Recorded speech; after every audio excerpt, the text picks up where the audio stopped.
रमजान शरीफ में किचन का काम बढ़ जाता है तो रोजाना ये सोचना पड़ता है कि आज अफ्तारी में क्या बनाएं जो खाने में भी लजीज हो और बनाने में भी आसान हो।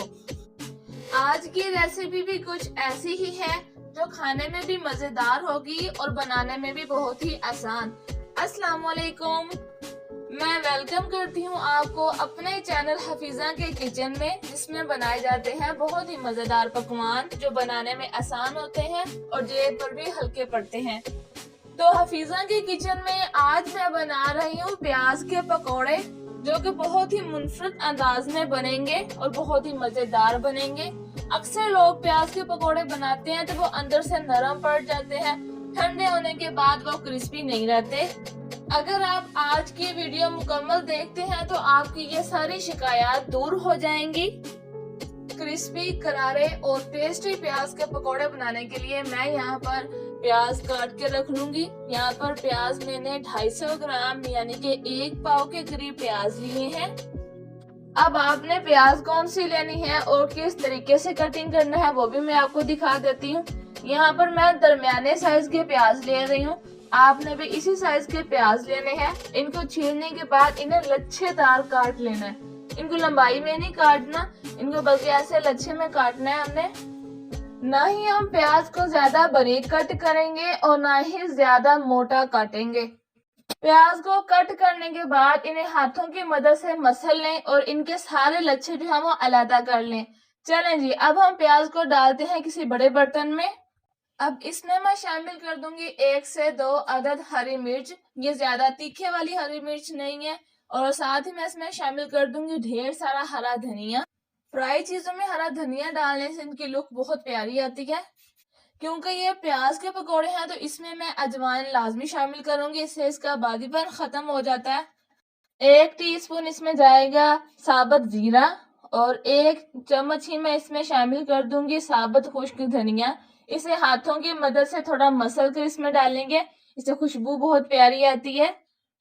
पाउडर मसाला में इसमें शामिल करूंगी मैं 1 टीस्पून नमक, हाफ टी स्पून मोटी कुटी हुई लाल मिर्च और इसमें शामिल करेंगे 1/4 हल्दी। चलें जी, बस हमने यहाँ पर सिर्फ यही मसालों का इस्तेमाल करना था। अब हम इन्हें हाथों की मदद से अच्छे से मसलेंगे ताकि तमाम मसाले जो है वो मिक्स हो जाएं अच्छे से। इस स्टेज पर मसालों की खुशबू बहुत ही प्यारी आ रही है। प्याज के पकोड़े बनाने की ये एक खास ट्रिक है कि जब भी प्याज के पकोड़े बनाएं तो पहले मसाला लगाकर इसे 10 मिनट के लिए ऐसे ही छोड़ दें ताकि प्याज जो है वो अपना पानी छोड़ दें। प्याज के बाद दूसरी मेन चीज जो इस रेसिपी में जाएगी वो है अंडे। यहाँ पर मैं अंडों को हार्ड बॉयल कर लूंगी। यहाँ पर मैं 5 अदद अंडों का इस्तेमाल कर रही हूँ। आप अपनी जरूरत के मुताबिक कम या ज्यादा भी कर सकते हैं। यहाँ पर अंडों को मैंने लंबाई में कट किया, पहले 2 पीसेस में, फिर उन्हीं पीसेस को मैंने 4 पीसेस में कट कर लिया।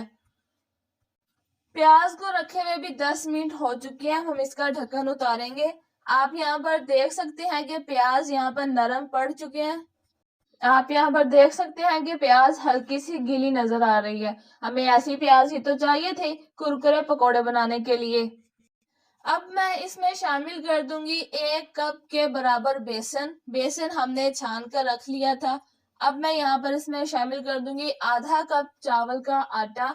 अगर आपके पास चावल का आटा नहीं है तो आप परेशान क्यों होते हैं, घर में चावल पड़े होंगे, उन्हें मिक्सी जार में डालें और उनका पाउडर बना लें, आपके पास चावल का आटा आ जाएगा।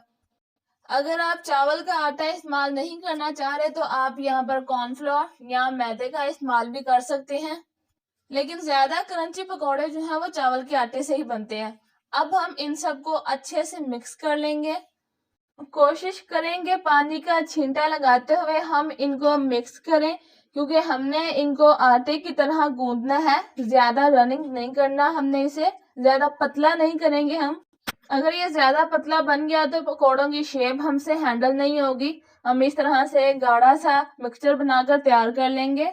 अब हम पकोड़े बनाना स्टार्ट करते हैं। अब हाथों पे हल्का सा ऑयल लगाएं। यहाँ पानी की मदद से गीला कर लें हाथों को और 2 चम्मच के बराबर हम डो को हाथ पर फैलाएंगे और इसके ऊपर रख देंगे हम 1 अंडे का पीस और चारों तरफ से इसे अच्छे से कवर कर दें।